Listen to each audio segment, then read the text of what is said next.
तो आज कुछ ऐसी ही लीला करने के लिए नारद जी ने अपना बीड़ा उठा लिया और नारायण नारायण नारायण नारायण करते हुए पहुंच गए कहाँ? कैलाश पर्वत की ओर। कैलाश पर्वत पर कौन निवास करते हैं? कौन रहते हैं कैलाश पर्वत पर? भोले बाबा। पहुंच गए और उधर जो सुख पक्षी था वो कैलाश पर्वत पर एक पक्षिड़ी के गर्भ से उसने अंडे के रूप में जन्म लिया। बर्फीली हवाएं जोर जोर से चल रही थी जिससे वो अंडा फूट गया और उस विगलित अंडे को वहीं पर पड़ा छोड़ करके सुख पक्षी और पक्षी वहां से उड़ गए। और इधर नारद जी पहुंचते हैं, बाबा तो ध्यान में लीन है, मैया के पास पहुंचे। अब जैसे ही मैया के पास पहुंचे, मैया ने कहा आओ नारद जी, आज तो बहुत दिनों के बाद आए हो, क्या बात है, हमसे कोई भूल हो गई, कोई गलती हो गई क्या हमसे जो हमारे यहाँ तुम आते नहीं हो? अरे मैया ऐसी कोई बात नहीं है, हमने अब सब जगह से आना जाना बंद कर दिया है। बंद कर दिया है? क्या हुआ कि नहीं बस बंद कर दिया है? नहीं नारद जी, कोई तो कारण होगा। कि मैया अब क्या बताएं, आप तो सब जानती हो कि सुर नर मुनि सबकी यह रीति, स्वार्थ लाग करहि सब प्रीति। आप तो सब जानती हो कि क्या आज का समय है, सब स्वार्थ से प्रेम करते हैं मैया, कोई निस्वार्थ प्रेम नहीं करता। अब तो मैया नारद जी की बात सुनने लगी, कहने लगी कि नारद जी ठीक है, तुम्हारी बात अपनी जगह, लेकिन मैं सहमत नहीं हूं तुम्हारी बात से। क्यों मैया? कि तुम कहते हो कि कोई भी निस्वार्थ प्रेम नहीं करता और मैं कहती हूं कि ऐसा बिल्कुल नहीं है। मेरे स्वामी भोले बाबा, उनको भला क्या मुझसे स्वार्थ हो सकता है? वो मुझसे इतना प्रेम करते हैं, इतना प्रेम करते हैं कि गुरु का दिया हुआ जो मंत्र होता है, शास्त्रों में ऐसा बताया गया है कि उसे जितना हो सके उतना गुप्त रखो। गोपनीयम गोपनीयम गोपनीयम प्रयत्नतः, जितना हो सके उसे गुप्त रखना चाहिए।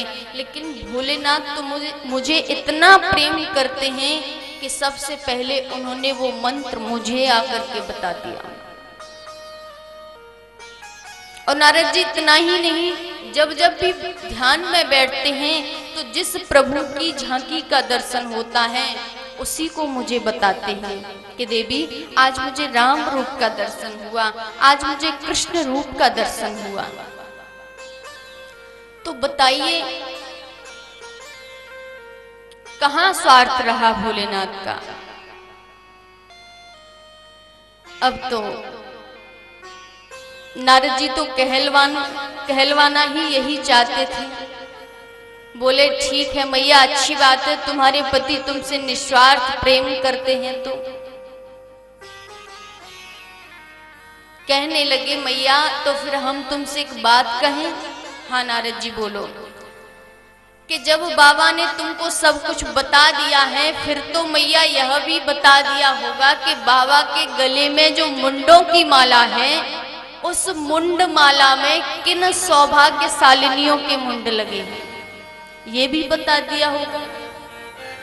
अब तो जैसे ही मैया ने सुना, मैया मौन हो गई। कहने लगी नहीं नारद जी, ये मुझे नहीं बताया। नारद जी मुस्कुराए और कहने लगे मैया तो क्या खाक प्रेम करते हैं तुम्हारे पति तुमसे?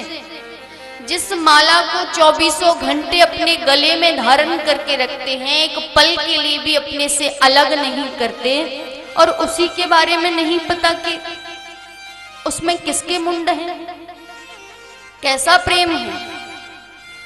अमैया तुम जानो तुम्हारा काम, हम तो चल दिए। नारद जी विचार करने लगे कि बस हो गया काम, इतना ही काफी है। अब तो जैसे ही जा रहे थे, बाबा का ध्यान पूरा हो चुका था, नेत्र खोल लिए थे बाबा ने। जाते जाते बाबा से बोले, बाबा तनिक जल्दी पधारियो, मैया बड़ी जोर से याद कर रही है। भोले बाबा बोले कि नारद जी तुम मैया के पास से आए हो तो मैया तो जरूर ही याद कर रही होगी, क्योंकि बिना कौतुक किए नारद जी लौट नहीं सकते, जरूर कोई ना कोई कौतुक किया होगा इन्होंने। अब तो जैसे ही मैया के पास गए भगवान भोलेनाथ, तो आज मैया उदास है। भगवान भोलेनाथ ने उदासी का कारण पूछा, क्या बात है देवी, तुम बहुत उदास हो? मैया बोली, हमसे बात मत करो, तुम बहुत कपटी हो। भगवान ने कहा कि देवी कपटी तो वो होते हैं जो अंदर से काले होते हैं, मैंने तुम्हारे साथ ऐसा कौन सा कपट किया है? मैया बोली कि जिस मुंड माला को 2400 घंटे अपने गले में धारण करके रखते हैं, आज तक ये नहीं बताया कि उस मुंड माला में किनके मुंड लगे हुए हैं। भगवान भोलेनाथ समझ गए कि जरूर नारद जी का किया धरा है। कहने लगे, देवी बस इतनी सी बात? अरे देवी, इसमें किसी और के मुंड नहीं, इसमें तुम्हारे ही मुंड लगे हुए हैं। मेरे मुंड? हाँ देवी, जब जब तुम अपनी लीला समाप्त करके अपनी देह का परित्याग करती हो, तब तुम्हारी याद बनी रहे, इसीलिए तुम्हारे मुंड में अपनी माला में पिरो लेता हूं। ये आप ही के मुंड हैं। अब तो मैया बोली कि बाबा स्वामी, हम बार बार जीते और मरते हैं, क्या आप? भोलेनाथ समझ गए, हाँ देवी, तुम्हारे कहने का मतलब यही है कि क्या आप जीते मरते नहीं? नहीं देवी। क्यों, ऐसी कौन सी औषधि खा रखी है? अब भगवान भोलेनाथ के नेत्र सजल हो गए। कहने लगे, देवी मैंने अमर कथा